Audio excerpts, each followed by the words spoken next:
Depois que da partida do Jair contra o CSA, ele foi o regente da partida, ele foi, digamos assim, tudo bem contra o time de Série C e tal, mas o Jair não presta pra jogar 15, 20 minutos? O empate em 1 a 1 entre Vasco e Atlético Mineiro deixou torcedores divididos. E o Pedrosa não poupou palavras na análise. Será que ele pegou pesado com o time ou elogiou a postura em campo? Você vai ver agora todos os detalhes dessa opinião que está repercutindo nas redes. Ataques do Atlético Mineiro no primeiro tempo saíram pelo lado esquerdo. Porque a culpa é do Pumita? Não. É porque é muito fácil você identificar quando você tá olhando o campo e você percebe, opa, esse cara aqui tá torto. Esse cara aqui, ele já não é um bom marcador, o Pumita é um péssimo marcador e ele tá jogando torto. Então eu vou fazer o quê? Eu vou forçar naquele setor. Como o Atlético Mineiro, todo momento, tava lançando o Rony para forçar naquele setor. Não só do Pumita ali do lado esquerdo, mas um setor exposto, porque é assim que o Vasco joga. O Vasco é um time exposto. O Vasco é um time vulnerável. Para atender o estilo de jogo do Fernando Diniz, o Vasco é uma equipe extremamente vulnerável.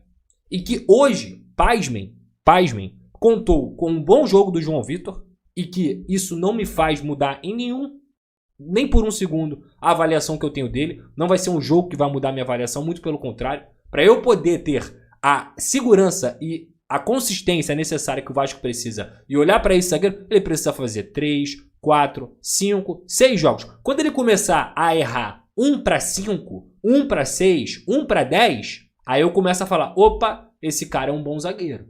Agora, quando ele erra 1 para 2, 1 para 3, porque o Fernando Diniz falou que o João Vitor não falha com ele.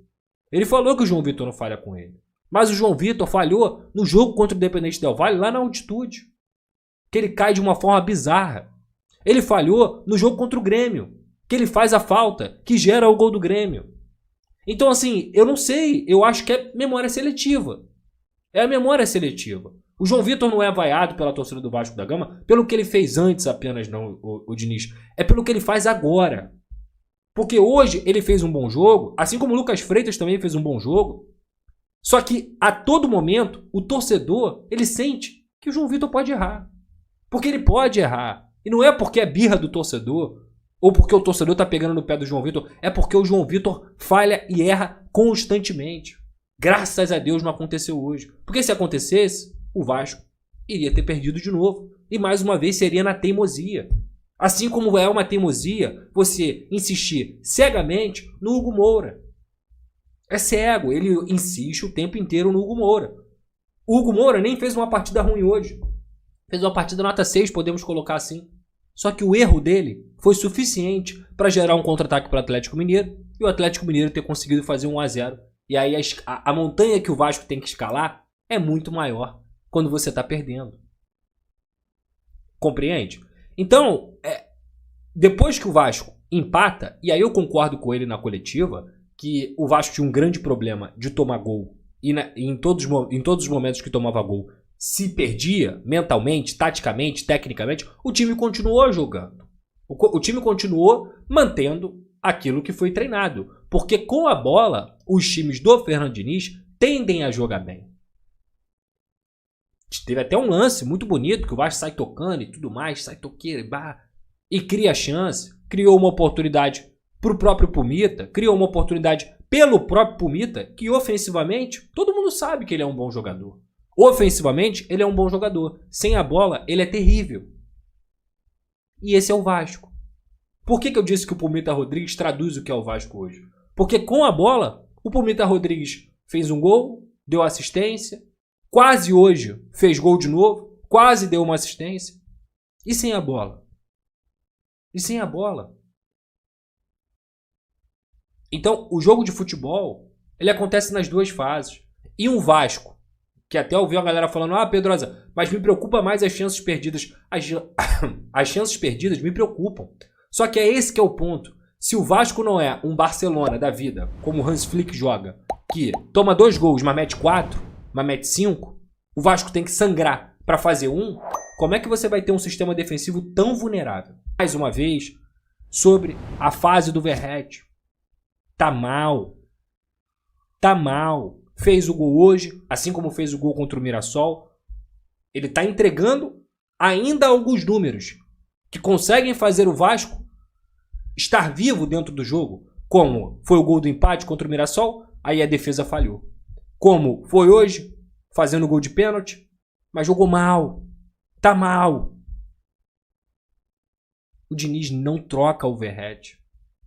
É um grande problema. Agora ele tá suspenso pro próximo jogo.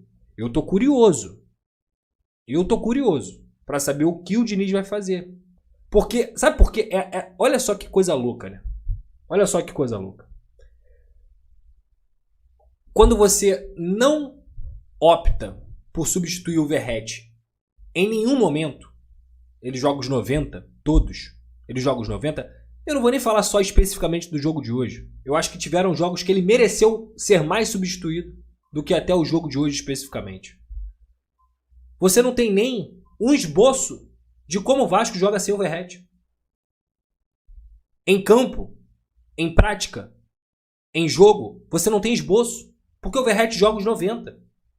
Então você não sabe nem dentro de uma partida como sua equipe se comporta sem o Verratti. Conseguem entender o que eu estou dizendo? E é grave, cara. É muito grave. É grave, primeiro ponto. A diretoria, que desde o início do ano sabia que o Verratti não tinha um centroavante reserva, e não tem um centroavante reserva. O GB, coitado, é um jogador que não dá para colocar essa carga nele. Acho que ele tem talento, acho que ele pode desabrochar, mas colocar essa carga nele, ele não tá nem conseguindo jogar. Nem ter constância física no momento que ele ia ter, ele tá conseguindo ter. Então, o que o Vasco tinha que ter era um centroavante reserva. E eu vou dar aqui o exemplo de novo, do Fluminense, o Everaldo e o Cano. O Everaldo não é nenhum fenômeno, mas ele é um bom jogador, no sentido de já ter sido testado na Série A.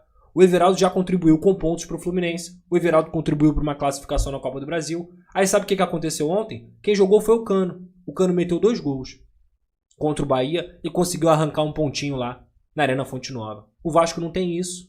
O Vasco não tem isso nem para descansar um pouco o Verratti e quem sabe ele respirar um pouco, melhorar a cabeça dele. Teve uma bola que o Coutinho foi dar um passe para ele, que ele fez uma belíssima jogada, o Coutinho, e o Coutinho comeu o Verratti no esporro. Entendeu? Errado? Não. Não estava errado. Tem que dar esporro mesmo. Não é porque é o Verratti que ele tem que ser protegido ou que a galera tem que ter. Coutinho tem moral para dar esporro no Verratti. Era uma bola que era pro Verratti fazer a aproximação ali, a corrida no espaço vazio. O Coutinho deu no espaço vazio porque o Coutinho é um jogador extremamente inteligente e o Verratti não correu. Mas tiveram outros momentos também que uma parte da torcida tem... A birra tá tão grande que a galera não consegue observar. Que o Verratti fez pivô, que o Verratti ganhou a segunda bola, que o Verratti se apresentou lá na frente. Tiveram vários cruzamentos que o Verratti estava bem posicionado e os cruzamentos não foram acertados. Então assim, achar que o problema do Vasco, que toma gol todo jogo, eu vou repetir aqui pra vocês, dos 16 jogos à frente do Fernando Diniz, o Vasco tomou gol em 13. Só não tomou gol em 3 jogos. Fortaleza, o pior Fortaleza, inclusive que está atrás do Vasco no Campeonato Brasileiro. CSA, time de Série C. E Melgar, que é um time do Peru, que com todo respeito, não dá, né? Não dá. Então, cara, tudo isso culmina no que eu vou falar aqui agora. A diretoria vai entregar aí o Carlos Andrés Gomes, que parece ser um bom jogador, necessário. A diretoria está negociando com o Carlos Cuesta, que é um zagueiro do Galatasaray, colombiano, também jogador de seleção. Acho que seria uma baita contratação. Seria um ótimo nome. E nesse momento o Vasco faz uma proposta de empréstimo com obrigação de compra, nos moldes muito parecidos até mesmo com o Carlos Andrés Gomes. Mas é um jogador cobiçado, é um jogador que outros clubes da Europa também querem. E aí, nesse momento, o Vasco continua sem reforços defensivos. Vai ter agora uma adição do Barros também no meio campo, que eu acho que é um jogador que tem que jogar mais, tem que receber oportunidade, ainda bem que ele voltou. Acho que é um jogador que pode dar essa oxigenação de um time que claramente produz no primeiro tempo e é péssimo no segundo. Cai muito de rendimento no segundo. E no final das contas, cara, hoje especificamente, dá pra lamentar muito, muito. O gol sofrido com 1 minuto de partida, o gol que o Coutinho perdeu, apesar de ter jogado bem, verdade seja dita, e que é um time que é muito inconsistente defensivamente. E que o lastro, o histórico, digamos assim, que a gente está vendo, histórico que a gente está vendo, com tudo isso que eu falei, de uma equipe que tem 4 vitórias em 16 jogos do Fernando Diniz, me preocupa muito. E quando eu digo isso, gente, eu não quero que o Diniz seja demitido. Eu não quero que o Diniz que comece fritura. Eu não quero nada disso. O que eu estou trazendo aqui são dados. Dados. E eu concordo realmente com ele de que o Vasco, com a bola, produz para poder vencer as partidas.